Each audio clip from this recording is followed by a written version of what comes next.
kò bọ́lá jẹ́ ara mi níṣẹ́ wà bíbù àtọ̀dá onímọ̀ tó pọ̀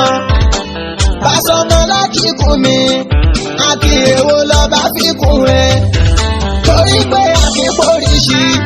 nínú ayé ṣe ló yẹ ká yan àwọn akíjà ní dání ó yàtọ̀ gan sákídáre ọpẹ́ fọ́lọ́run akíyan lọ́yọ̀ ọlọ́run fún wa àṣewà bíbù dàrẹ́ lóore tó bá fi fún wa iná ló fi máa lọ ṣẹ́rọ mọ́tòkùn bí ní ọjọ́ àtọ̀dájọ́ bàbá tóbi àdàmọ́ babalágége. pọ̀ Saudi àtàwọn Yehudi tó jẹ́ pé Sayuni ni wọ́n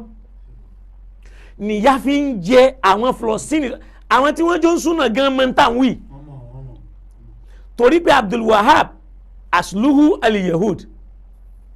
as-Suud asluhu al-Yahud ó wá di pé Yahudiyaini mamlakaini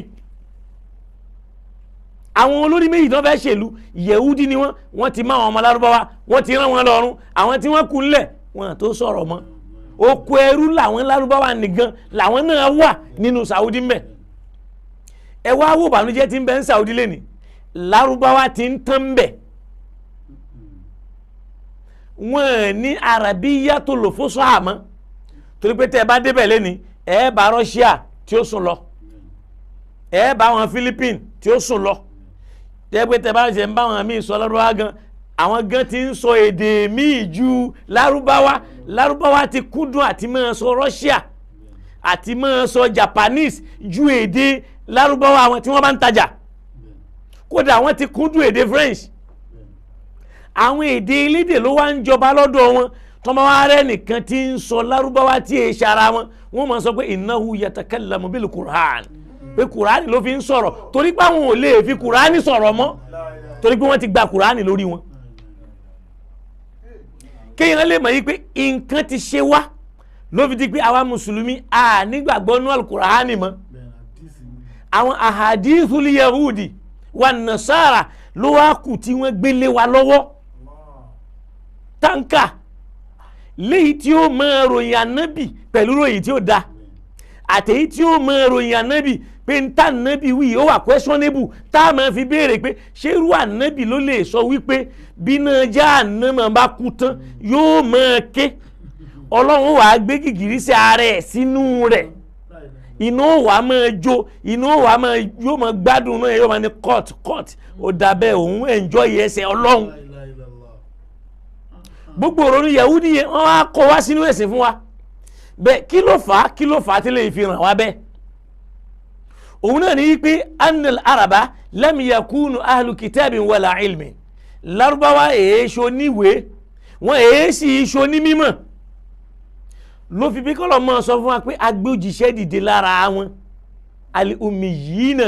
alladhina la ya'lamuna al-kitaba wala al-qira'a wọ́n mọ̀ kọ wọ́n mọ̀ kà àwa agbójíṣẹ́ tí ò mọ̀ kọ tí ò mọ̀ kà kó yá wà lọ mọ̀ kọ́ wọn ní kíkọ́ kó o sì mọ̀ kọ́ wọn ní kíkà àbí mùjísà wo ní bẹ́nu wípé ànábì ò lè kọ kò lè kà ó tún wá dà ànábì kò tún lè kọ kò tún lè kà kí wá ní fi ń kírun fáwọn èèyàn tó ń jẹ́ imamul muslimin fi hayatihi yusalli bin nas wa yakra'u al-fatiha wa yakra'u suwar min al-Qur'an al-karim ẹ̀dẹ̀ ìtún sọ yí pé innahu lam yakra mùjísà rẹ̀ ní pé kò kọ́ rí kò sì mẹ́rí ó dọmọ 40 ọdún ó sì ń kọ́ ó sì ń kà mùjísà lè yíò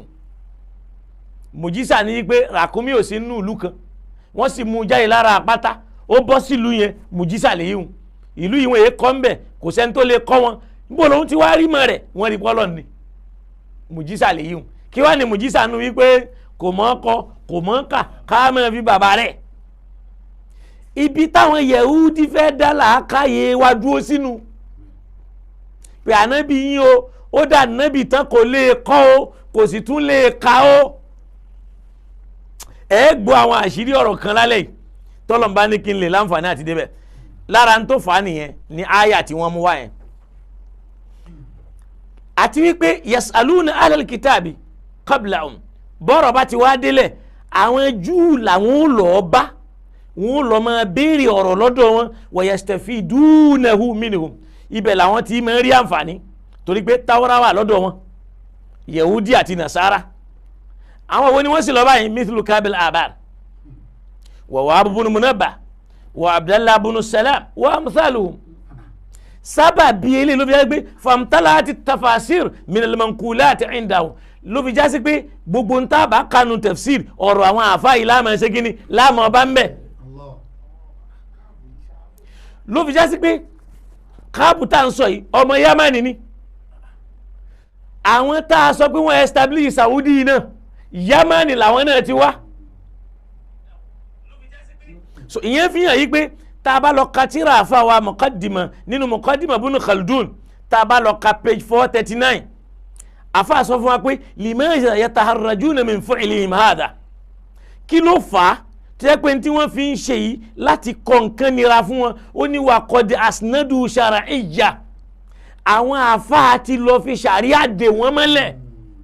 kí náà fi dè wọ́n wọn là Nábì sọ fún wa yìí pé kama jaa fi sahih al-Bukhari bá a ṣe rí nínú ìwé Bukhari pé hadithu an bani Isra'ila wala haraja ẹ lọ máa gbọ́rọ̀ lọ́dọ̀ àwọn ọmọ Israẹli kò sí ní tó burú mbẹ̀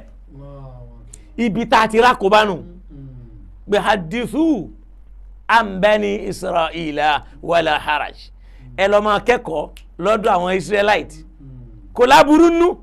láwọn ọ̀tá Islam talukurani sọ fún wa pé lẹ́ntàrdọ̀ ẹnkẹ́lì yahudu wàlẹ̀ nasara wọn ní yọ́nú sí ẹ hatta tattaba millatahum àfi tó o bá tẹ̀lé ìlànà wọn tọ́lọ́hún dẹ̀ ń kí ànábì lóore pé tó bá fẹ́ da ìlànà rúmọ́ wà ànábì lọ́wọ́ sọ fún wọn yìí pé inna huda Allahi huwal huda ìmọ̀nà tọ́lọ́hún òun ni ìmọ̀nà ìrẹ́ ànábì wàá gbọ́ o la in ittaba'ta ahwa'ahum tó o bá lọ tẹ̀lé fẹ́ẹ́nu àwọn yahudi àtàwọn nasara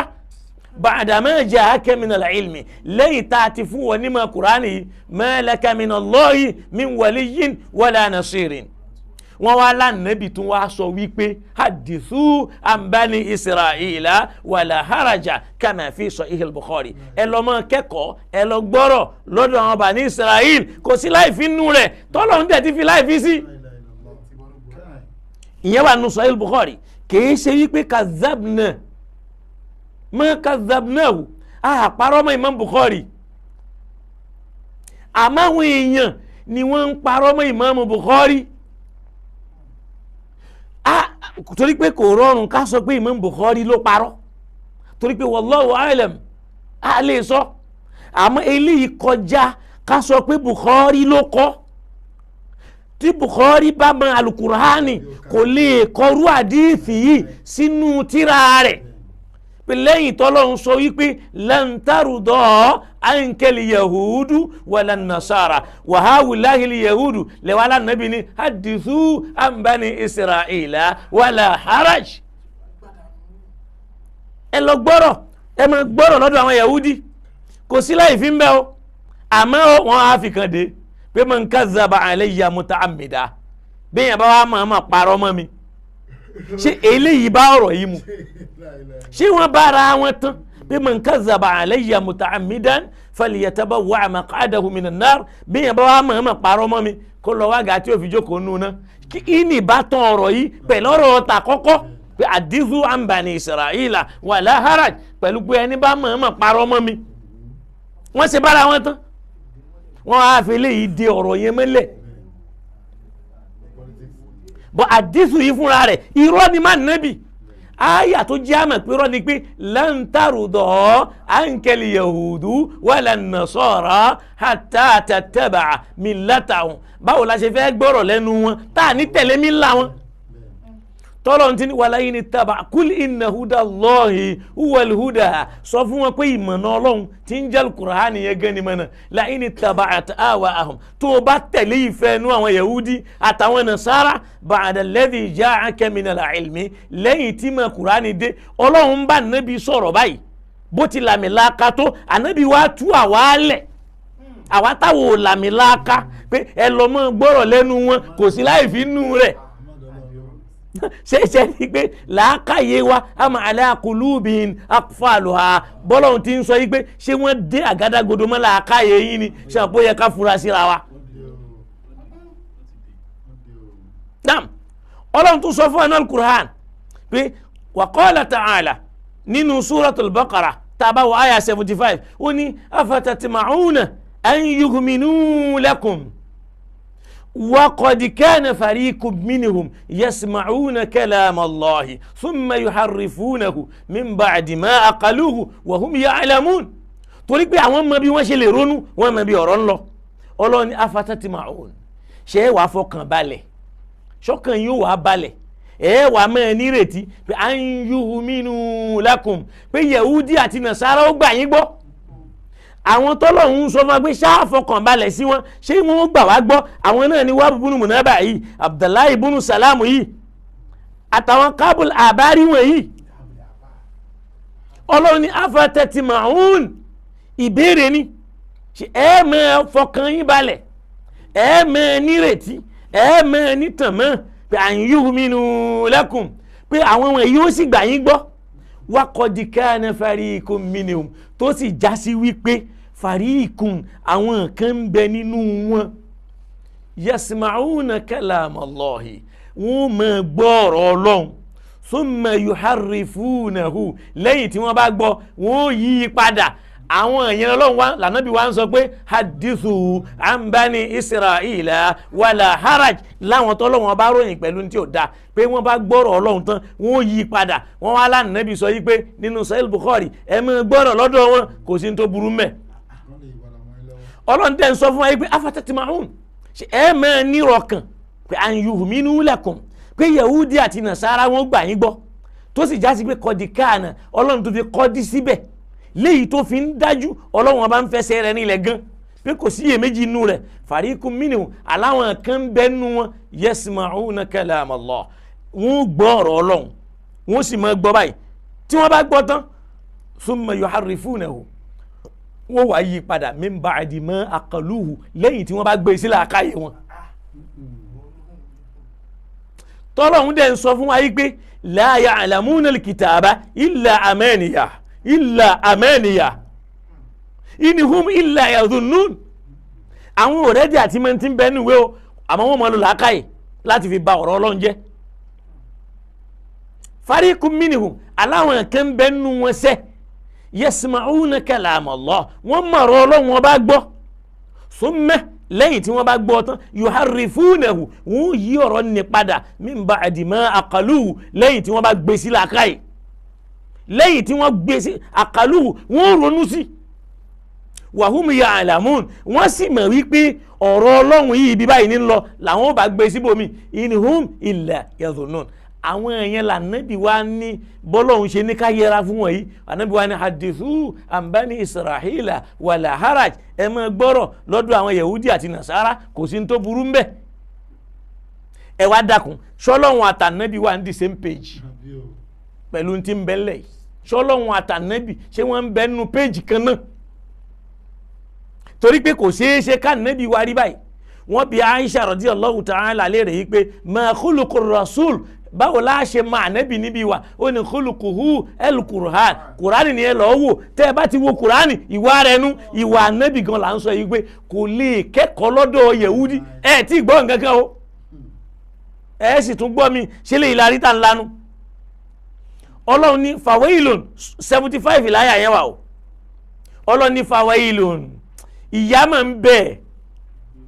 lilladhina yaktubuna al-kitaba fáwọn tí wọ́n máa kọ ìwé kalẹ̀ bí aidihim pẹ̀lú ọwọ́ wọn thumma yakuluna hadha min indillah lẹ́yìn náà tí wọ́n wà máa sọ pé ń ta kọ yìí o ọ̀rọ̀ Ọlọ́run ni o ọ̀dọ̀ Ọlọ́run ló ti wá o nítorí kíni liyashtaru bihi thamanan qalila torí pé wọ́n fẹ́ tà lówó tí ò lè là wọ́n lọ́rùn bí irú tàbúrahìmà kí ló ṣàbúrahìmà ó fẹ́ ta Kùránì ni gbogbo àwọn prof yìí náà kí ló fà alanukod owó ni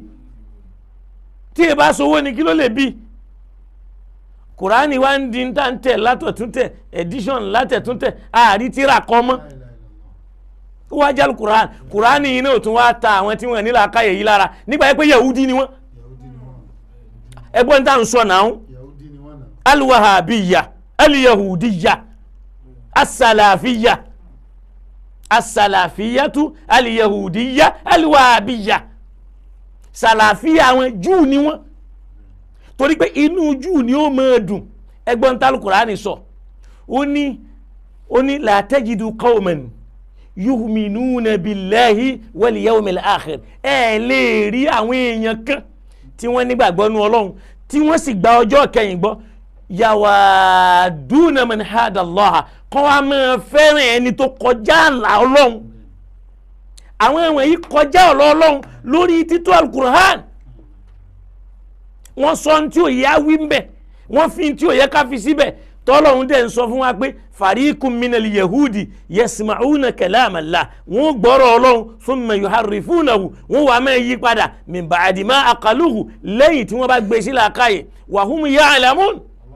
ṣàbúrà yìí mọ̀ tó sẹ́ni. aburahima innahu lam yaf'alu khata'an kò sì kìí ṣe kó ṣàṣìṣe innahu yata'ammad bima fa'al ó mọ̀ọ́mọ̀ ṣe ń tó ṣe deliberately ni ló bí wípé ó ń bí díà ò lè tún mi ṣe bí yẹn ó bá tiẹ̀ wá tún mi ṣe kò lè jẹ́rú Jamiu Adégúnwà náà ló padà wá ń tún yín ṣe yìí lẹ́ńgbà tún ṣe rẹ̀ ní kọ̀rọ̀ inú àwọn mùsùlùmí ẹtẹ́ bá lẹ́nìkan tí nísìnyí wọ́n wá fọ̀rọ̀ Kùránì yẹn lẹ̀ àwa ń rán ọ̀rọ̀ ìtazara Mudirul Markaz ọ̀rọ̀ ìtazara tó ti kú ká tún wá gbé yẹn jáde nísìnyí èsì ọ̀rọ̀ fún Mudirul Markaz lórí tí ń bẹ ńlẹ̀ yìí àyìnà ukulukum níbo ní làákàyè wà la ilaha illallah ìyẹn lẹ́ẹ̀fìmọ̀ yìí pé alwahabiyya alyahudiyya asalafiyya aw asalafiyya tulyahudiyya alwahabiyya salafiyya àwọn eléyìí yahudi ni wọ́n tí wọ́n èyí bá ṣe yahudi ni ọ̀rọ̀ Kùránì ò ta wọn lára bẹ́ẹ̀ bá fẹ́ rí bínú wọn nísìn ẹ lánàá bí òfin Aisha lọ́mọdún 6 wọn bọ́ ta lọ́la ànábì Isa ò padà wá mọ́ tọ́lọ́wọ́n bá ń fi rinlẹ̀ yìí pé khataman nabiyyina òpin àwọn ànábì Ọlọ́run ànábì Isa yìí sì rí ànábì Ọlọ́run ni idha ja'a al-yawma huwa nabiyyun am insanun ṣe ànábì ni ó kàn jẹ́ ni àbẹ́yàn lásán wọ́n wà ní tí ó bá dé kò ní já nẹ́bí ẹ̀ rí pé àmọ́ ala kulubin aqfaluha ṣé wọ́n ti pálọ́ọ̀kì mọ́pọ́lọ́ wá ní sọ pé mò ń fèmí náà sí torí pé yẹ̀húdí ni lọ́lọ́run fi ní la tajidu qawman ẹ̀ lè rí àwọn èèyàn kan yu'minuna billahi wal yawmil akhir wọ́n nígbàgbọ́ nú Ọlọ́run yawaduna man hada Allah kọ́ wa máa nífẹ̀ẹ́ sẹ́ni tó kọjá àlà Ọlọ́run wa rasulahu tó tẹ òjíṣẹ́ mẹ́lẹ̀ èyàn ń sọ tí ó yẹ kó sọ sínú Kùránì ẹ ti lájú lẹ̀ inú yín dùn ẹ̀ ń dáàbòbò torí pé áàlù dìrìyà ni wọ́n ń tá a bá ṣe ó ẹ̀ gbọ́dọ̀ wí nǹkan kan ń tẹ́yìn náà bá ṣe à ní wí nǹkan kan torí pé kí ni o yahudiyya ni wọ́n salafiyatu aliyahudiyya alwahabiyya nígbà àṣírí wá tú ló di pé ẹ jẹ́ ká hijack alùsúnnà lọ́dọ̀ àwọn onísúnnà ló di pé awùláyì mubtada òun bídíà ni wọ́n nánú alùsúnnà àwọn sì ló ní bídíà torí pé bí Abdul Wahab gbà wá lónìí pé al-mujtama'u pé àwùjọ o fi jahiliyyatin ó ti wà nínú àìmọ̀kan lẹ́yìn tá Nábì palẹ̀ àìmọ̀kan kó ńlẹ̀ ó ní aktharu fi jahiliyyati qabla al-islam ó ló tún burú ju jahiliyyati ká Nábì ó tó dìlọ ìyẹn fi hàn pé ó fẹ́ ṣiṣẹ́ tó ju tà Nábì ó ní wa anna an-nasa ya'buduna al-qubura ó láwọn èèyàn sàárè ni wọ́n ń sìn torí pé wọ́n ní àwọn sàárè àwọn sàhábà wọ́n wá wú àwọn sàárè àwọn sàhábà wọ́n wó sàárè gbogbo tí ń jẹ́ Nábì wọ́n wó sàárè gbogbo tí wọ́n sì pa àwọn ará wọn ẹni tí ó bá ní ọ̀rọ̀ sàárè wọ́n pẹ́ mọ́ sàárè ẹni wọ́n wá ń yà nílé tó lárúbáwá kankan wọ́n mọ̀ tíráfù káàkiri wọ́n mọ̀ fọ́ sàárè wọ́n mọ̀ pa àwọn èèyàn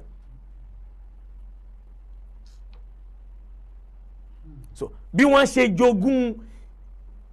Palestine fún Yehudi dọ̀la nìyẹn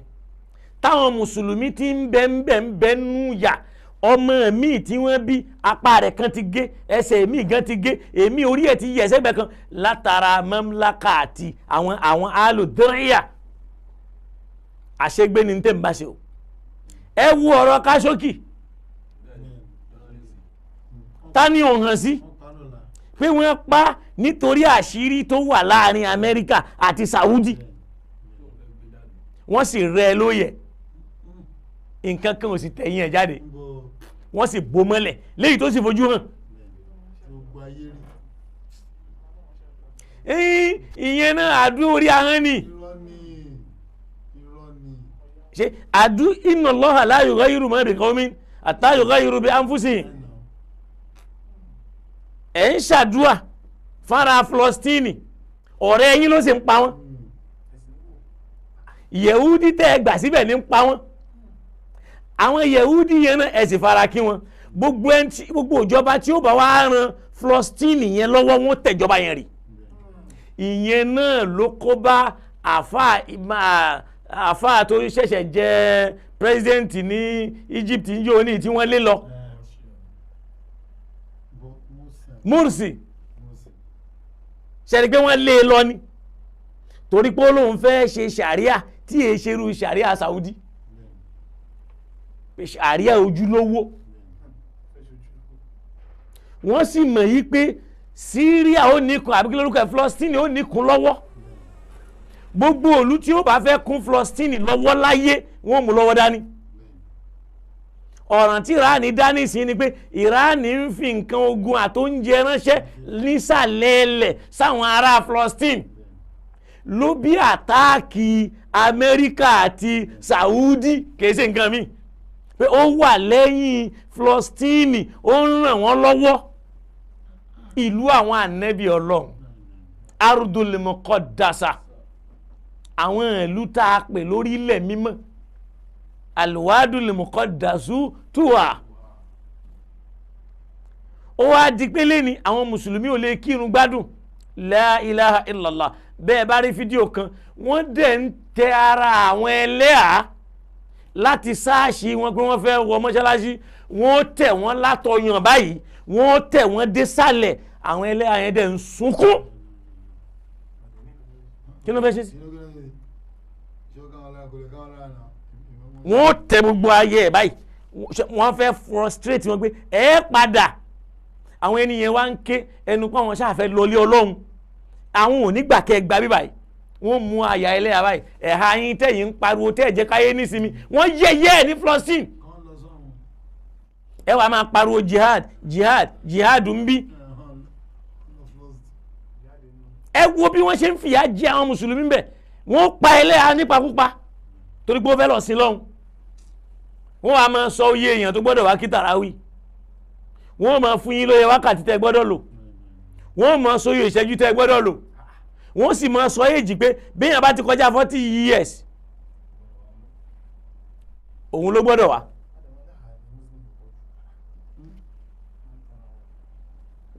ìyẹn fi hàn yí pé ká tẹ̀ sínú Al-Qur'an Ọlọ́run ní àwọn wọ̀nyí ìyà ń bẹ ẹgbẹ́ ń bẹ fún ẹgbẹ́ ní yakutubunal kitaba wọ́n ń kọ ìwé tán bá kọ tán wọ́n mọ̀ sọ pé hadha min indillah Ọlọ́run ló ní ìwé Ọlọ́run ní ọ̀dọ̀ rẹ̀ ló ti wá liyashtaru bihi thamanan qalila torí pé wọ́n fẹ́ ta lówó tí ò tó nǹkan Ọlọ́run ní fawailun lahum ìyà máa ń bẹ fún wọn mimma katabati aydihim lórí tí wọ́n fọwọ́ wọn kọ wa wailun lahum mimma yaksibun ìyà sì ń bẹ fún wọn lórí tí wọ́n ń ṣe ní Suratul Baqara ààrí nínú àyà yẹn bẹ́ẹ̀ àyà lan tarda ankal yahudu wala nasara yìí ó wà ní 120 nínú Suratul Baqara ibẹ̀ náà láti rí Ọlọ́run tó wá sọ fún Al-Qur'an wípé alladhina ataynahumul kitaba nínú 121 nínú àyà yẹn náà àwọn tá a fún ní tírà yatilunahu haqqa tilawati tí wọ́n sì ń kà á lójúlówó bíwé ní ti lọ ulaika yu'minuna bihi àwọn wọ̀nyẹn ni wọ́n gba Ọlọ́run gbọ́ o wa man yakfuru bihi ẹnikẹ́ni tó bá kọtọ Ọlọ́run ọba ń bẹ̀ fa ulaika humul khasirun àwọn èèyàn àwọn tí ó pàdánù nù. Ẹ jẹ́ ká wá padà sínú hadith nínú àwọn aqawil ahlul kitab láwọn ọ̀rọ̀ tó jásí pé àwọn ahlul kitab ló wí tá à ń sọ di hadithu annabi. Ẹ máa gbọ́rọ̀ wọn lá annabi sọ pé ballighu anni walau aya, ballighu anni walau aya. Ẹ mú détí gbọ́ àwọn èèyàn, ẹ dìlífà fáwọn èèyàn, ẹ sọ fáwọn èèyàn ń tẹ́ gbọ́ lẹ́nu mi walau kana aya. Ṣé wọn bí Kùránì lànà bí ń kà fún wọn?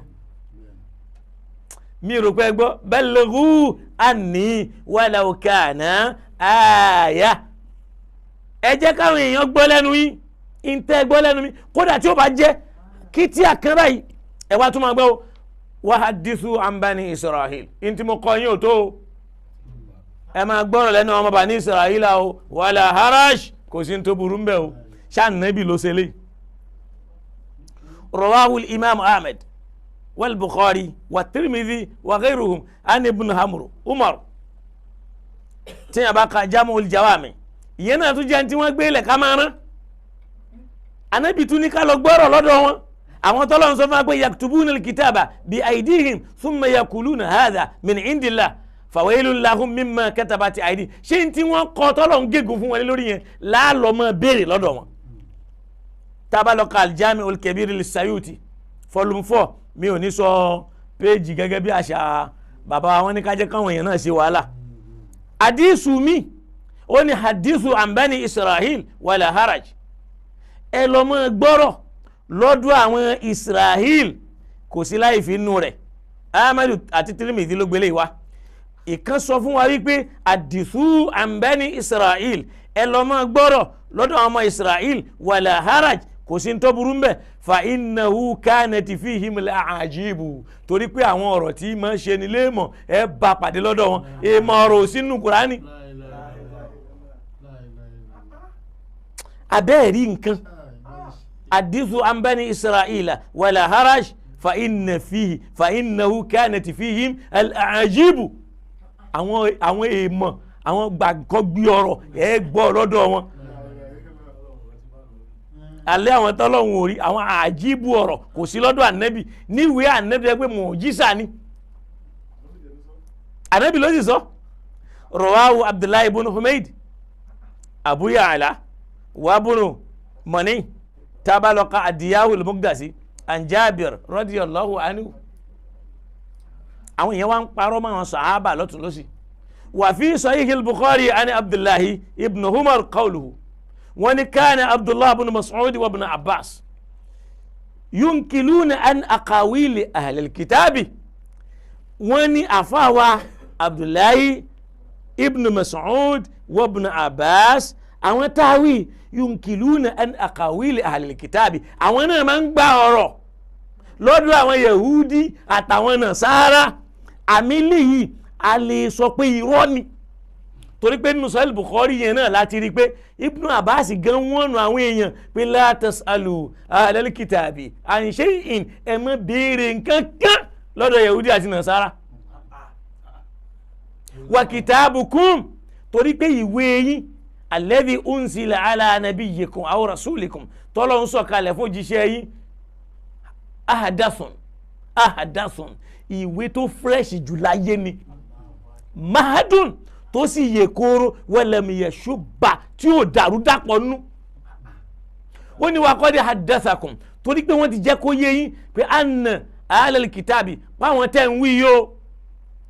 badalu, wọn a máa yí ọ̀rọ̀ Ọlọ́run bá padà o. Ọlọ́run ti sọ bẹ́ẹ̀ o, ẹ má tẹ̀lé wọn o. Inú Bukhari yẹn náà ló wá o pé bí wọn bá ti pé ẹ má béèrè nǹkan kan lọ́dọ̀ wọn. Inú Sahih Bukhari yẹn láti tún wá rí pé kana Abdullahi wa ibn Mas'ud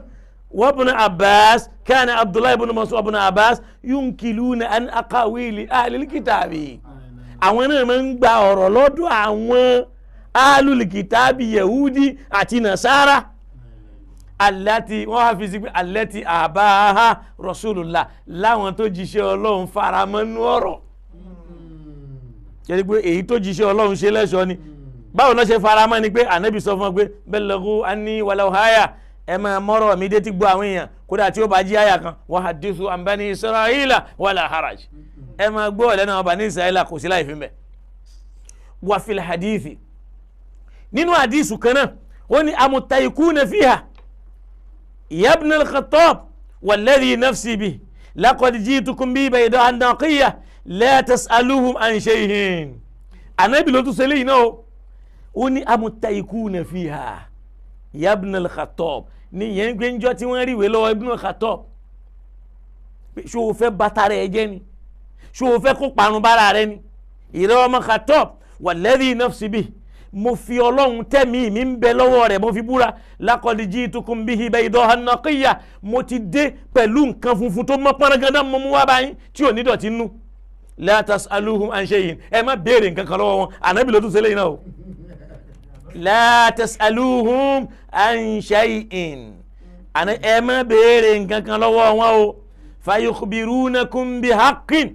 kó má lọ di pé wọ́n máa sọ òdodo fún yín fatukadibu bi tẹ́ máa pe òdodo nírọ́ aw bi batilin tàbí tí wọ́n máa parọ́ fatusaddaqu bi tẹ́ máa pe irọ́ wọn lódodo walladhi nafsi biyadi mo fi ọlọ́run tó dá mi mo fi búra law anna Musa kana hayyan tó bá jásẹ́ pé Musa sì ń bẹ láyé tó já nábì wọn ma wasa'ahu illa an yattabi'ani kò sí tó kù fún kọjá kó tẹ̀lé mi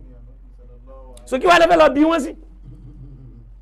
eléyìí wọ́n ní tafarrada bí Ahmad ala sharti Muslim Imam Ahmadu dàgbà wa lórí májẹ̀mú tí àfọwọ́ Muslim fi ń gba àdìs ẹ gbogbo àdìs tó wà ń lẹ̀ ìkan ẹ má béèrè nǹkan kan lọ́wọ́ wọn o ẹ lọ́ máa béèrè kò sí láì fi ń bẹ̀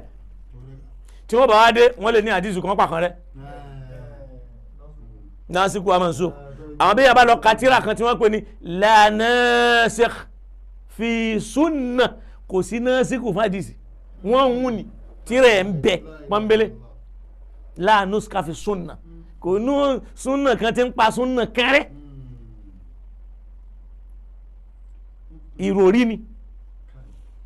sọ pé ibi ọ̀rọ̀ Yahudi láti lọ pé àwọn ni wọ́n kó ronú sínú Islam ìrònú wọn la wá ń kọ́ là ń pè lọ́rọ̀ ẹ̀sìn Islam èsì iṣẹ́ ẹ̀sìn àwọn Lárúbáwá ẹ̀sìn ayé ni táàfi wá rò pé gbogbo níta bá fẹ́ ṣe ń bẹ̀ Lárúbáwá nìkan lèèyàn lè fi ṣe torí pé ńgbà tí wọ́n bá ń sọ Imam Bukhari fún wa ṣé Imam Bukhari kò gba àdìsí lédè tiẹ̀ ni tí ó máa di pé wọ́n tún máa ní ajá yìí pé in tó kọ yìí náà ẹ̀jẹ̀ akọ sí Lárúbáwá ṣé ó gbóhùn tí Imam Bukhari mú wa ṣé dé Lárúbáwá náà ló fi kójọ. wa fil hadith Ànábì wa Muhammad sallam wọ́n ní anna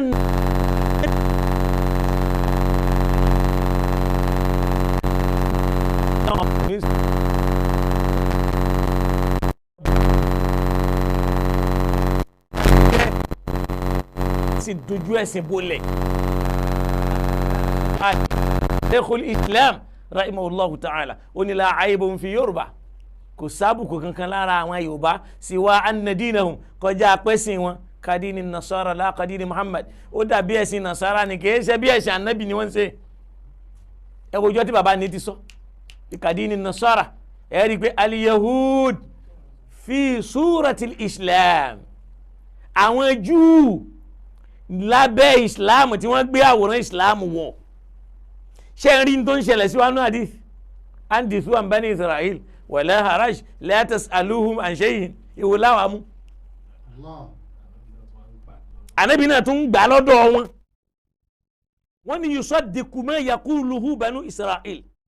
in tí banu Israel bá wí Ànábì náà máa gbà fil Bukhari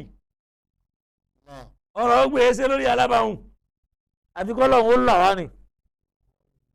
tó bá yẹ pé wọ́n parọ́ mọ́ Bukhari ni àwọn èèyàn dáràn o. ana Abdullah anna yahudiyan jaa ila nabi wọ́n lọ Abdullahi sọ pé yahudi kan wá bá nabi faqala ya Muhammad ló bá ní ìrẹ́ Muhammad ẹ máa gbọ́ ọ̀rọ̀ burúkú pẹ̀lú ẹ̀rí wọ́n ní inna Allaha yumsiku samawati ala isbu'in àwọn sẹ́mẹ̀ yìí o ọmọ kankan báyìí lọ́wọ́ fi gbé wọn dúró nínú ọmọ kan Ọlọ́run inna Allaha yumsiku samawati ala isbu'in bí sánmà ti tó yìí ọmọ kankan báyìí lọ́lọ́run fi gbé dúró wal ardi ala isbu'in ilẹ̀ náà bó ti tó ọmọ kankan báyìí nínú ọmọ kan ọlọ́run lọ́lọ́run fi gbé wal jibal ala isbu'in àwọn òkè tẹ́ ń wò yẹn náà ọmọ kan rẹ̀ di mẹ́ta ló fi gbé dúró wa shajar igi tẹ́ ríwu ala isbu'in ọmọ kankan ló fi gbé thumma yaqul ọlọ́run wa máa sọ yí pé ana li muliku èmi la lágbára ana li muliku èmi lọ́lọ́lá mo fọmọ ká gbé wọn dúró ṣe wọn pé àwọn ẹrù yẹn sì wúwo la ilaha illallah fi sahih al-Bukhari fi sahih al-Bukhari Yehudi ló wá sọ fún bẹ́ẹ̀ ipe ọlọ́run ọba ni ó yumsiku samawati ala isbu'in ọmọ kankan báyìí lọ́lọ́run fi gbé àwọn sánmọ̀ wal ardi ala isbu'in àwọn ilẹ̀ náà ọmọ kankan ló fi gbé wal jibali ala isbu'in àwọn òkè ọmọ kankan ló fi gbé wa shajara ala isbu'in àwọn igi ọmọ kankan ló fi gbé thumma yaqul ó wá kó wọn dání báyìí bí ìgbà tí wọ́n ṣe tẹ́ńtẹ́ àwọn pé kíní kan tá máa kó sọ́tẹ́ kò gbọ́dọ̀ jábọ́ o. tí dídìrín mi ò bá fẹ́ sọ̀rọ̀ ó lè ló ń fẹ́ mú àyà wá pé inna Allaha yumsiku samawati wal arda an tazula pé ọlọ́run mú sánmà àti ilẹ̀ dání kó má bàa jábọ́ ṣọwọ́ ló wá fi mú dání ni àbí àṣẹ.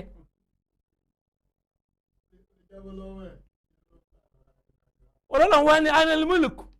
èmi ni ọlọ́lá fadahika rasulullah anabi wa rẹ́rìn sallallahu alayhi wa sallam wọ́n ní hatta badat nawayidhu níbi pé gbogbo àwọn eyín ọ̀gán ẹ̀ báyìí ló jáde síta ẹ̀yin dẹ̀lẹ́ sọ fún wa pé ànábì rẹ́rìn kéékèé àmọ́ smiley ni ó tún wá rẹ́rìn gbogbo eyín ẹ̀ ló kó ta. ṣé àwọn pé bí wọ́n bá ń kọ́ àwọn ọ̀rọ̀ yẹn làákàyè ó mọ lọ́njọ́ mi ọlọ́run mọ fi rẹ̀ hàn. wọ́n ní gbogbo àwọn eyín ọ̀gán náà báyìí ó rẹ́rìn débi pé gbogbo àwọn níbì kan wọ́n sọ fún wa pé al-anbiya tabasumul anbiya àwọn ànábì ọlọ́run àtabasumul àwọn wọ́n máa ń smile ni wọ́n èyí rẹ́rìn ẹ̀dá kan wà tí ò ní rẹ́rìn kò ṣeé ṣe. so ìyẹn fi hàn pé ànábì wa rẹ́rìn títí ànábì wa káyà pé wa ma qadarullaha haqqa qadrihi àwọn èèyàn ò mọ̀mọ́ bọ́lọ́run ti tó ọlọ́run ti ẹ̀ tó báyìí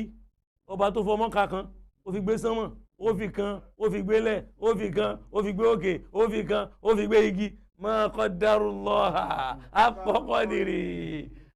ẹ̀yin èèyàn ẹ máa mọ títóbi ọlọ́run fún ẹ máa fún ọlọ́run níwọ̀ rẹ̀. ṣé ẹ mọ̀ pé tó bá yẹ pé a fẹ́ sọ̀rọ̀ àdìsí yìí ni ó yẹ ká fi àyà yìí dànù àwa irú ọlọ́run náà ni wọ́n wá ń ròyìn pé ó ń fọmọ́ ká gbé ma qaddarullaha haqqa qadrihi nígbà tí wọ́n wá sọ̀rọ̀ wọ́n ní qala Yahya ibn Sa'id àfàwà Yahya ọmọ Sa'id zada fi òun wá fi kún àdìsí ni Fadl ibn Iyad an Mansur an Ibrahim látọ̀dọ̀ àwọn àfọ̀nṣẹ́rìw an Ubayda an Abdullah ó ní fadahika Rasulullah sallam ta'ajjuban wa tasdiqa wọn lánàbí rẹ́rìn lẹ́ni tí ń ṣe é mọ̀ tó nígbàgbọ́ nínú ọ̀rọ̀ Yehudi tọ́lọ̀ ń sọ fún wa pé láǹtàrúdọ̀ fánàbí ankẹ́lì Yahudu wala nasara hatta tattaba'a millatahum قل إن هدى الله هو الهدى ولئن اتبعت أهواءهم بعد الذي جاءك من العلم ما لك من الله من ولي ولا نصير ṣé ànábì tọ́lọ́wọ́n bá rán ni wọ́n ń júwe nú àdìsí àbánábì mi ìyẹn fi hàn yí pé à ń fẹ́ dọ̀tí ànábì yẹn ni tẹ̀sídìíkọ̀n tààjùbàn wà tẹ̀sídìíkọ̀n àdìsí Sahih al-Bukhari ní bẹ́ẹ̀ o. ṣe tó ṣe wá lànà ni pé àwọn ọmọ ìyá wa tí wọ́n máa ń jà lórí ọ̀rọ̀ Sahih Bukhari wọ́n èé kà á bẹ́ẹ̀ bá wá wí nǹkan ẹ̀mí ń bẹ̀ wọ́n ní gbà pé ń bẹ̀ wọ́n bá wá débẹ̀ tí wọ́n bá wá bá yóò ṣọ́ọ̀kì wọn wọ́n wá ní òkè kí làwọn afa sọ lórí ẹ̀. hadith yìí ń bẹ́nu kitabu tawhid rọ́kìmùlà hadith 7414 so bóyá pé wọ́n ní ká má máa sọ àwọn ọmọ sọ fún yín àmọ́ ká ràn yín lọ́wọ́ ó wà nù sẹ́yìn Muslim náà tá a bá lọ wo kìtáàbù sífàtìlì kìyàmà èyí ṣe pé bóyá ń tà ń wọ́n lànàbí ìgbà gbọ́ ta'ajjuban wa tasdiqan ó ń ṣe é mọ̀ ìyẹn fi hàn pé ànábì ò túmọ̀ pọ̀ ọlọ́run tó bẹ́ẹ̀ ọlọ́run kò fi mọ̀ hàn débẹ̀ yẹ̀húdí kan ló wá ṣàlàyé fún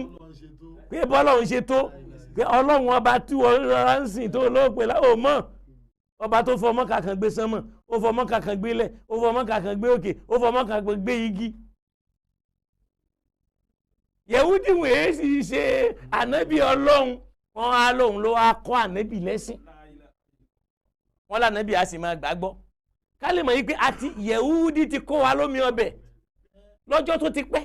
káwọn eléyìí tó wá bọ́ sábẹ́ yẹ̀húdí tí wọ́n fi da ẹ̀sìn rú mọ́ wa lọ́wọ́.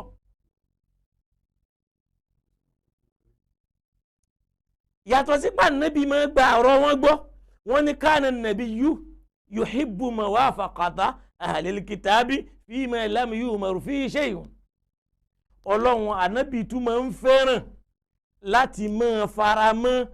àwọn nàṣàrà àti yẹ̀húdí níbi tọ́lọ́run ò bá ti pàṣẹ fún kó ṣe nǹkan yóò lọ ṣe táwọn tọ̀hún bá ń ṣe tọ́lọ́run dẹ̀ ń sọ fún wa yìí pé wala in ittaba'ta ahwa'ahum ba'da alladhi ja'aka minal ilmi ma laka minallahi min waliyyin wala nasirin ṣé ìsìláàmù nílé ìtànkà yìí. عن ابن عباس رضي الله عنه كان النبي صلى الله عليه وسلم يحب موافقة أهل الكتاب النبي فعلا لا تما تلي أهل الكتاب فيما لم يهمر فيه نبتي وباتي بالا شنكن كوشي àwọn Yahudi ni ó tẹ̀lé automatically báwa náà bá wá tẹ̀lé wàhábíyà lẹ́ni tí ń jẹ́ Yahudiya tí ń jẹ́ Salafiya ṣàgbé wọn lánàá nàbì láfijọ kama fil Bukhari. Hadisu ni ó fi sahihi al-Bukhari. La ilaha illallah. Eléyìí náà asọ́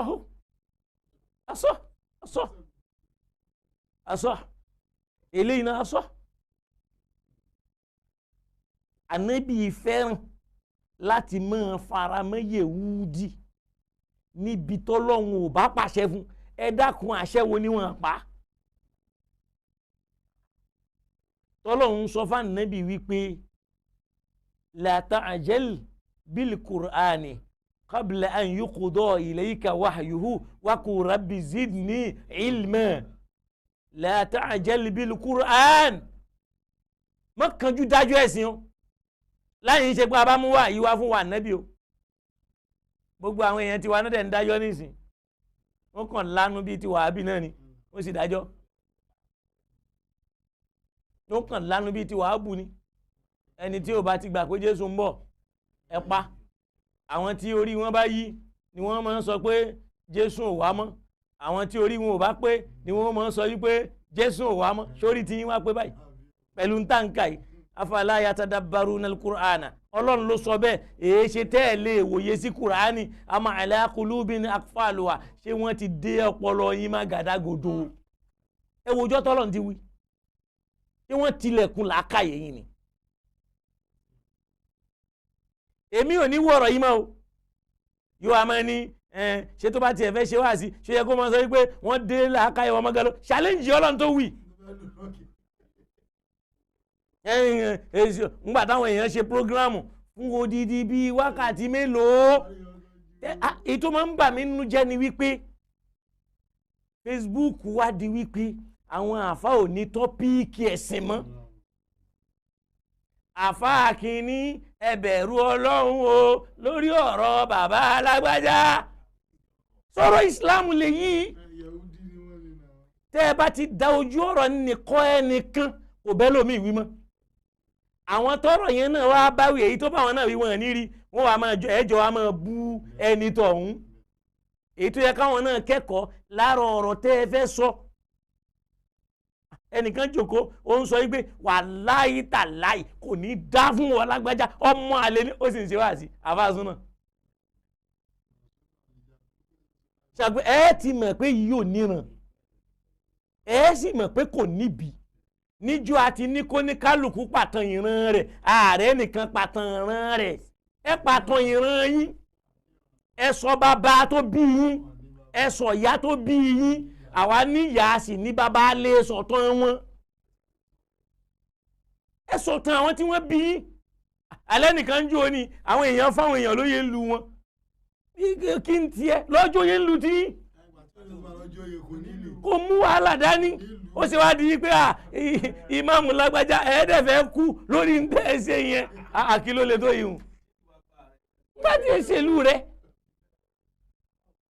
àwọn tẹ́rí tí wọ́n ń ṣe jábàjábá ni wallahi èmi ò dá nínú ẹbí wọn gbogbo àwọn tẹ́rí tí wọ́n ń ṣe fatafata wọn dá nínú ẹbí wọn kódà àwọn èmi wọn lè fi ṣe fáàrí nù ran wọn àti ẹ̀mẹ́lòmí kódà ìlú tí wọ́n ti bẹ́ lómi wọn mọ́ àtẹ́lómi bá wá sọ̀rọ̀ Facebook sọ yín dàfà téyìn bá wá sọ bẹ́ẹ̀ yóò wá jẹ́rú làbáyé kalẹ̀ yóò sọ bẹ́ẹ̀ fún látọdún èwo ẹ dákun pé Facebook sọ yín dàfà látọdún èwo níjọ́ tí ò tí ì sí Facebook la ilaha illallah alẹ́ mi gan tí mo ti ń ṣe wáàsí as 1994 kẹ́nìkan wá máa sọ yí pé Facebook kí ló kàn mí pẹ̀lú Facebook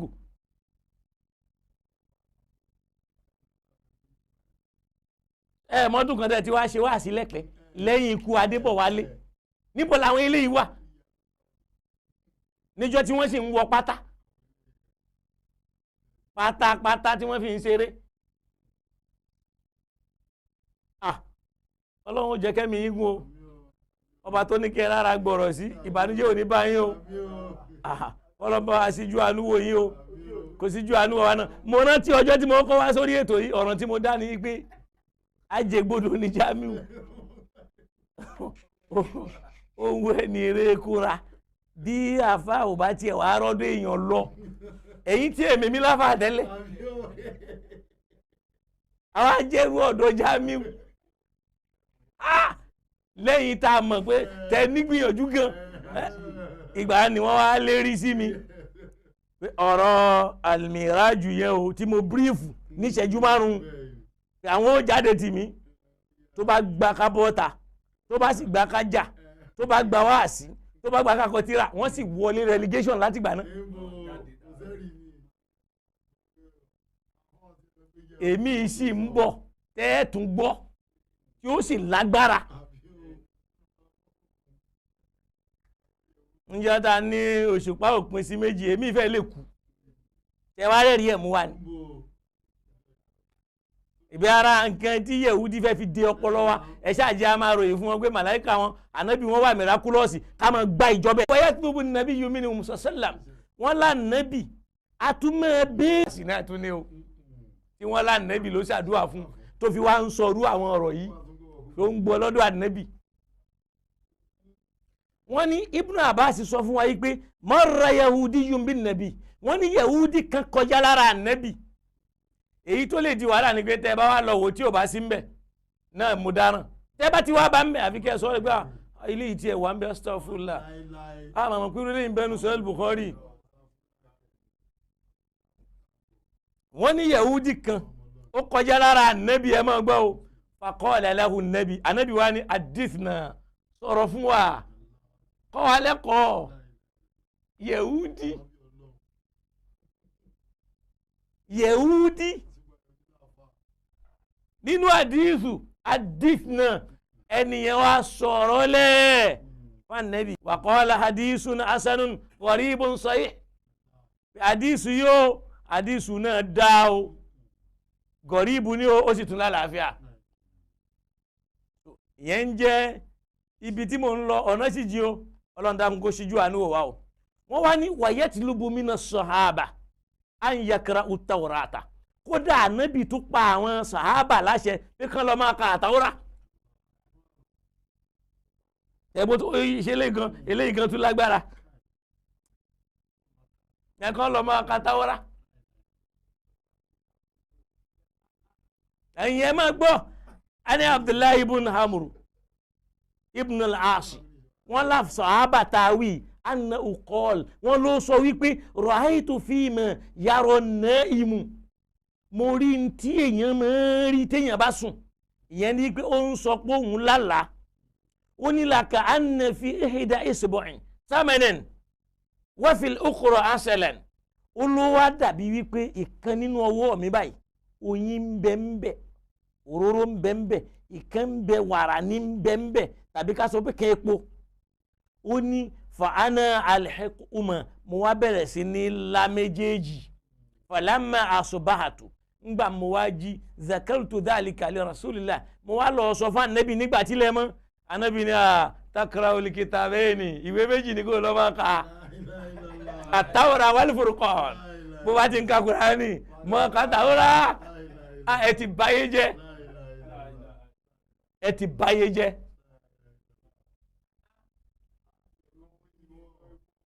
ṣe yìí fúnra yín pé àwọn tẹ́ ń sọ yìí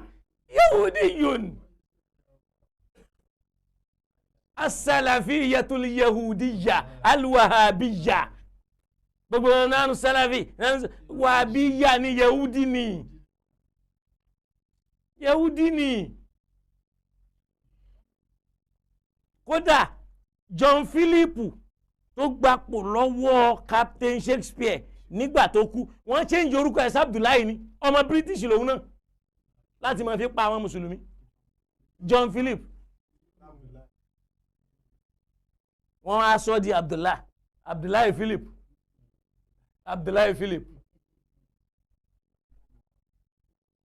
wọ́n á ní ànábì ní kó lọ máa ka Tawra àti Al-Qur'an fakana yakra'u ma ó wá bẹ̀rẹ̀ sí ní lọ ń ka méjèèjì sàhábà wọ́n dẹ̀ ń bú adégún àpò ń ka Báíbù ànábì ló sì ní káwọn sàhábà máa ka Báíbù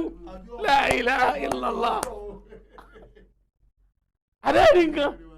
àwọn arábí ti báyé jẹ́ rawahul imam Ahmad ló gbà wá o nínú mujalladu ẹlẹ́ẹ̀kejì àmọ́ mi ò ní sọ rọ́kìmùl hadith ìwọ náà lọ́ọ́ ṣe wàhálà ṣé ń bẹ ń bẹ àbí ò sí ń bẹ.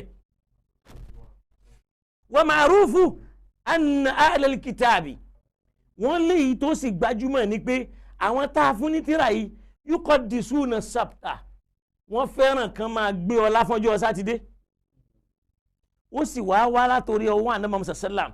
pé la tasumu sabta ẹ má máa gbààwẹ̀ ńjọ́ sátidé o kó má lọ ṣe dédé ọjọ́ tí wọ́n ń bàbàrà àwọn Yahudi yẹn náà wà lánàá níbi ní ká lọ mọ́ bá ká lọ mọ́ ṣe ká lọ mọ́ gbàwó ó ní illa fi mafturidu alaykum àyàfi yìí tọ́lọ̀ ń bá ṣe lọ́rọ̀ yẹn fún yín lẹ́lẹ́ gbààwẹ̀ ńbẹ̀ ló fi jásí pé la tasumu yawma sabti sumu qablahu aw ba'dahu ẹ lè gba ọjọ́ tí ń bẹ níwájú rẹ̀ tẹ́ ẹ bá mọ̀ pé ẹ fẹ́ gbà ń sátidé yóò jọjọ́ méjì tàbí kẹ́ ẹ gbà ń sátidé kẹ́ ẹ gbà lọ́jọ́ tó tẹ̀lé kó mọ̀ jásí pé sátidé ń nìkan torí pé lómi ó lè jẹ́ bẹ́ẹ̀ ni ó ti mú lẹ́ṣọ̀ wọ́n lé ní kó má gbà ń sátidé kí kò sọ ìdí rẹ̀ o.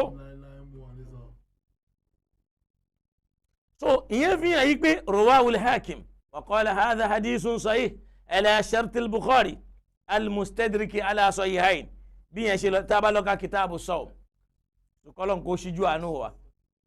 ìbéèrè wa ni wípé àwọn ọ̀rọ̀ Yehudi àti Nasara yìí báwo ló ṣe wá wọnú Islam kayfa dakhalat wa man adkhalaha báwo ló ṣe wọnú ìwé wa àwọn èwo ló fi bẹ̀. awalan tábàlọ́ka suratu Ra'd chapter 13 verse 43 ọlọ́run ń sọ fún wa yìí pé kul yakulu alladhina kafaru lasta mursalan kul kafa billahi shahidan bayni wa baynakum wa man indahu ilmul kitab. wọ́n lọ́lọ́run sọ fún ànábì pé wa yakulu alladhina kafaru àwọn tí wọ́n kọ́ tọ́ ọlọ́run ó mọ̀ wípé lasta mursalan èyí sòjíṣẹ́ ọlọ́run wọ́n máa dìnnà pé lasta mursala ṣọgbọ́n alladhina kafaru ló wí. ìyẹn fi hàn wípé àwọn kèfèrí Mákà ni wọ́n sọ pé kèé ṣe òjíṣẹ́ ọlọ́run àṣírí kan ó tuntun mí nísìn tẹ́ ẹ mọ̀ pé wọ́n bayé jẹ́ ọlọ́wọ́n máa ní wọ́n máa sọ pé ìrẹ́ ànábì lásìtà mursalan èso jíṣẹ́ ọlọ́run kọ́ ló rán ẹ̀ṣẹ́ àmọ́ sọ fún wọn wípé kafa billahi shahidan bayni wa baynakum ọlọ́run abá tó lẹ́lẹ́rìí láàrin èmi àti yín ó jíṣẹ́ ni mí wa man indahu ilmul kitabi àtẹni tí ìmọ̀ ìwé ń bẹ lọ́dọ̀ rẹ̀ nígbà táwọn àfẹ́ẹ̀sìn fẹ́ tú àfọwà Ibn Kathir radiyallahu ta'ala anhu ó ní kí ìlà wọ́n sọ wípé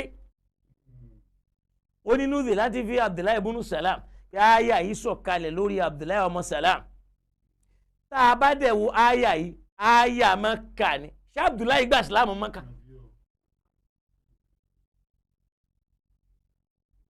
Medina ni Abdullahi ibn Salam al-Yahudi ló ti gba ìsìlámù ọ̀rọ̀ Mákà sí lọ́rọ̀ yìí kò kan Medina wọ́n dẹ̀ gbé torí pé wọ́n fẹ́ lo Abdullahi ibn Salam yẹn gẹ́gẹ́ bí Yahudi ni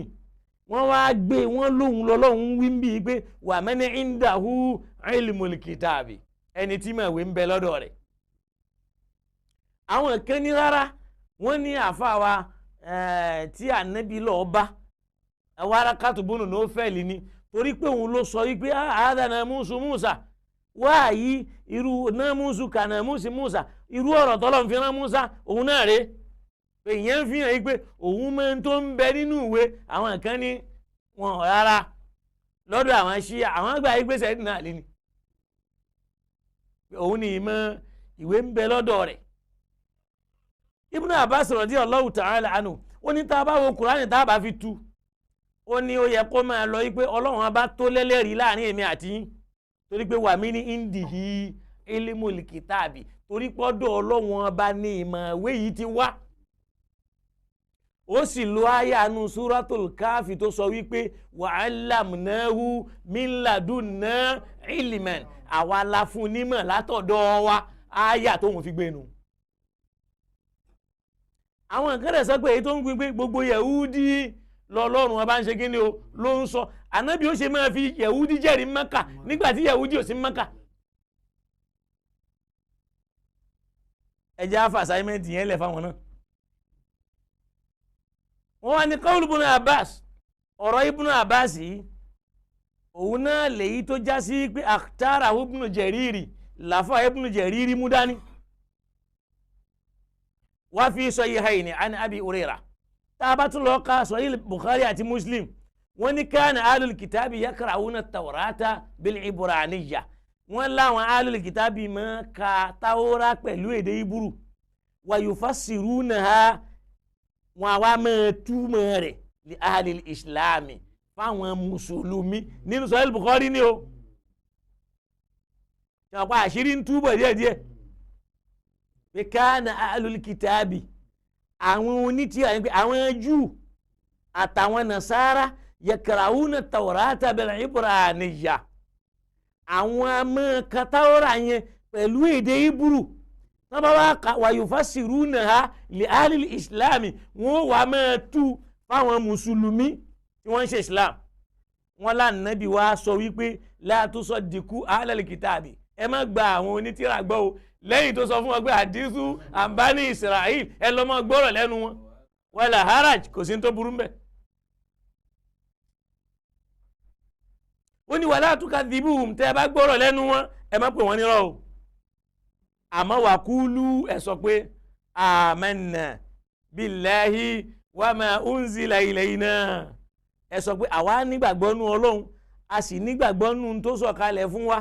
pẹ̀lú ọ̀rọ̀ yẹn náà sáà ti pè wọ́n nírọ́. kíyàn lè mọ̀ yí pé Yahudi yun fi suratil Islam àwọn Yahudi ti wà lábẹ́ ẹ̀sìn Islam wà yìí wọ́n sì ti bá wa kó nǹkan síbẹ̀ tá a máa rán wọn àdẹ̀mí níbi tí wọ́n gbà wọlé Saudi ni àmọ́ lọ́wọ́n ọba ni ò gbà fún ẹbí tí wọ́n mọ̀ ká tún wá lọ Ibn Abbas radiyallahu ta'ala anhu mo ti mọ́rọ̀ yìí wálẹ̀ kan ó ní kayfa tas'aluna alal kitabi an shay'in báwo lẹ́ ṣe lọ́mọ béèrè ọ̀rọ̀ lọ́dọ̀ àwọn onítìrà òun náà ló tún gbàdí ìsinmi ìwá o bọ́lọ̀ ní ẹ máa béèrè lọ́dọ̀ wọn o ṣe hàn pé òun àti Abdullahi náà wọ́n ní wọ́n ń gbọ́rọ̀ lọ́dọ̀ Yẹ̀húdí ewu láwa gbàgbọ́. òun náà wá jókòó pé kí fatasaluna ahlal kitabi an shay'in báwo lẹ́ṣẹ̀ lọ́mọ béèrè nǹkan lọ́dọ̀ àwọn Yẹ̀húdí wa kitabukum unzila ala rasulil ahdathun ìwé tọ́lọ́ ń sọ̀kalẹ̀ fún yín ìwé kan ahdath òun sì ní ìwé tí wọ́n ń pè ní New Testament takrahunahu mahadon ẹ̀ ń kà á lákà yékéyéké walam yushab kò dàrú wa qad addathakum bẹ́ẹ̀ ànábì sì sọ fún yín o pé anna ahlal kitabi tàbí kálọ́lọ́ ń sọ fún mi pé àwọn onítìrà ni ó badalu kitaballah wọn a máa yí ọ̀rọ̀ Ọlọ́run padà wa gayyaruhu wọn ò yí di nǹkan mi wa katabu bi aidihim wọn sì fi ọwọ́ ara wọn kọ nǹkan mi wọn sì máa ní hadha min indillah ọ̀rọ̀ Ọlọ́run ni liyashtaru bi thamanan qalila torí pé kán lè ta lówó tí ò tó nǹkan ó ní ala yanhaakum amma ja'akum min al-ilmi ṣe alukurani tọ́lọ́ wọn bá sọ kalẹ̀ fún yín ṣé kò tí ì kọ̀ fún yín amos aláti yín pé kẹ́ ẹ má béèrè nǹkan lọ́wọ́ wọn ni ìbéèrè ni o òun fúnra ẹ̀ tún ní wallahi mo fọlọ́ wọn bá búra pé ma ra'ayna minhum ahadan ààrẹ nìkan nu wọn yas'alukum tó máa wá bá yín kó wá máa béèrè lọ́wọ́ yín nípa ntọ́ sọ kalẹ̀ fún yín kẹ́ fi kọ́hún lẹ́sìn sẹ́yìn lẹ́ẹ̀ mọ́ bá wọn àdìsù yìí náà fi Sahih Bukhari. Ọlọ́run dẹ̀ sọ fún ọ́nà Al-Qur'ani pé alladhina ataynahumul kitaba ní Suratul Ra'd yafra'una bihi àwọn tá a fún ní tírà yìí inú wọn máa ń dùn sí i ń tà sọ kalẹ̀ fún wọn ó ní wa minal ahsabi àwọn ará wọn kan nù wọn man yunkiru ba'dahu àwọn máa ń tako àwọn apá kan nù rẹ̀ Ọlọ́run ní kúl sọ fún wọn pé innama umirtu ìntọ́lọ̀ ń pa èmi láṣẹ ní an a'budallaha kí n máa sin lọ́hùn wala ushrika bihi kí n máa mú nǹkan mi mọ́ ilayhi ad'u ojú ọ̀nà Ọlọ́run ọba ni lèmi ò mọ̀ pè yàn sí wa ilayhi mahabu ibẹ̀ lèmi fúnra mi ó sì máa darí sí. Ọlọ́run tó wá ní surat ayah 36 nìyẹn ó ní wa kadhalika anzalnahu hukman arabiyya aṣọ̀wé yẹn kalẹ̀ hukman kó máa jẹ́ òfin ó sì máa jẹ́ dájọ́ àràbíyá lédè lárúbáwá ni kìí ṣe pẹ́sìn yẹn jẹ́ lárúbáwá kò túmọ̀ sí pé lárúbáwá nìkan lèyẹn lè fi gbọ́ yé àwọn tí wọ́n yé ṣe ọmọ lárúbáwá tí wọ́n wá gbọ́ yé ju ọmọ lárúbáwá lọ ńkọ́ Ọlọ́run ní láyé ní tàbátà àwa àwọn má tẹ̀lé fẹ́nu wọn àmọ́ fẹ́nu wọn là ń tẹ̀lé yìí o Kùránì tún ní wala tujadilu ahlal kitabi illa billati hiya ahsan ẹ má máa bá wọn ará ilé ohun tíra jiyàn o àyàfi tó bá jẹ́ lórí yìí tó bá dá lọ́nà tó dáa jù ó ní illal ladhina zalamu minhum àfàwọn tó bá jálábò sínú wọn ẹ yá máa sọ pé kúlú amanna billah àgbà Ọlọ́run gbọ́ billadhi unzila ilayna in tí wọ́n sọ̀kalẹ̀ fún wa wa unzila ilaykum àti tí wọ́n sọ̀kalẹ̀ fún yín wa ilahuna Ọlọ́run ọba wa ilahukum ilahun wahid ẹyọ kan náà ni wa nahnu lahu muslimun Ọlọ́run ọba yẹn là wá juwọ́ jù sẹ́lẹ̀ fún la fi ń jẹ́ mùsùlùmí yẹn pé yá apá ìyẹn yẹn yá apá tì àwọn zalamu minhum ẹ jẹ́ ká gbáyà yẹn yé la tujadilu ahlal kitab mọ̀mọ́ bá Yẹhudi jiyàn àti Nasara illa billati hiya ahsanu àyàfi èyí tó bá jásí pé lọ́nà tó dáa ó ní illal ladhina zalamu minhum ṣàbọ̀ ó ti fi kan lẹ̀ pé àyàfi lọ́nà tó dáa ó ní àyàfi àwọn tí wọ́n wá jẹ́ alábòsí o yá yẹra fáwọn yìí ń ṣebí kò sí ní tó fẹ́ sọ wọn nígbà wọn kàn fẹ́ rékì ẹni wọn sì bẹ̀sìn Ọlọ́run jẹ́ yà sọ fún mi pé amanna billadhi unzila ilayna wa unzila ilaykum anígbàgbọ́ nù tọ́lọ́ ń sọ̀kalẹ̀ fún wa anígbàgbọ́ nù tó sọ̀kalẹ̀ fún ilahuna wa ilahukum wahid Ọlọ́run ọba wa Ọlọ́run yín ẹyọ kan ni wa nahnu lahu muslimun mùsùlùmí làwa ìyẹn tó bá wà wọn ní kẹ́ ṣe kí ni ní kẹ́ ẹ lọ jẹ́ Ọlọ́run pè wá ní mùsùlùmí. gbàgbé àwọn babalágége tàná àṣesílẹ̀ Ádámù tàná àkúrí ní ó gbàgbé yẹn o kò sí inú onímọ̀ tòní tí ó ṣàǹfààní mímọ́ bàbá Ádámù.